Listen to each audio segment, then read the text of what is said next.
मित्रांनो, जवळपास 25 वर्ष ज्या फूड चेनने लोकांना आपलं माउथ वॉटरिंग आणि डिलिशियस फूड सर्व केलंय, त्या ठिकाणी आज लंच करूया म्हणून मी आलो होतो टेम्पटेशन रेस्टॉरंटमध्ये, जे आहे कोपरखैरणे वेस्टला.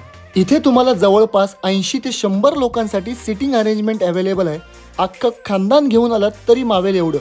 आता खाण्याकडे वळूया म्हणून मी ऑर्डर केलं यांचं chicken tandoori lollipop, chicken Maratha, chicken Hyderabadi दम बिर्याणी, गार्लिक नान, बटर पराठा आणि सर्वात इंटरेस्टिंग म्हणजे ह्यांचं हे चिकन टिक्का सिझलर, जे दिसायलाच टेम्पटिंग दिसत होतं. ह्यामध्ये यांनी चिकन टिक्का, ग्रेव्ही, राईस, नूडल्स आणि फ्रेंच फ्राईज ॲड केलं होतं विथ अमेझिंग स्मोकी फ्लेवर, ज्याच्यामुळे ह्याच्या टेस्टला 4 चांद लागले होते.